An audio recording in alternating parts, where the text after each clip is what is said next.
ഇപ്പം വിഷ്ണുമായ എന്ന് പറയുന്ന പേര് പിൽക്കാലത്ത് ഉണ്ടായതാണ്. യഥാർത്ഥത്തിൽ ചാത്തൻ എന്നാണ് വിളിക്കുന്നത്. ചാത്തന് പിന്നെ കിട്ടുന്ന പേരാണ് വിഷ്ണുമായ. അത് കുറച്ചുകൂടെ ഒന്ന് ബ്രാഹ്മണിക്കലായി പോയ പേരാണ് സത്യം പറഞ്ഞ വിഷ്ണുമായ ചാത്തൻ എന്ന് പറയുന്നത്.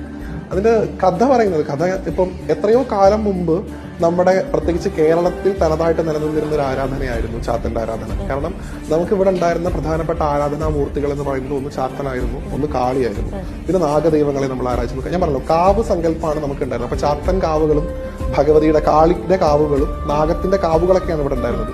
ക്ഷേത്രം എന്ന് പറയുന്ന ഒരു രീതി പിന്നീട് ഉണ്ടായി വരുന്നതാണ്.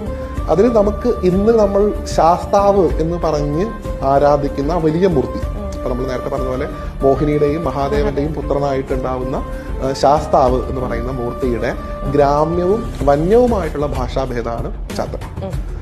ചാത്തൻ തന്നെയാണ് ശാസ്താവ്, ശാസ്താവ് തന്നെയാണ് ചാത്തൻ. ഞാൻ പറഞ്ഞതല്ല, ചിദാനന്ദപുരി സ്വാമി ഉൾപ്പെടെയുള്ള ഈ ധർമ്മത്തിന്റെ ഏറ്റവും നമ്മൾ ബഹുമാനിക്കുന്ന ആചാര്യന്മാരുൾപ്പെടെ ഇത് സ്ഥിരീകരിക്കുന്നു.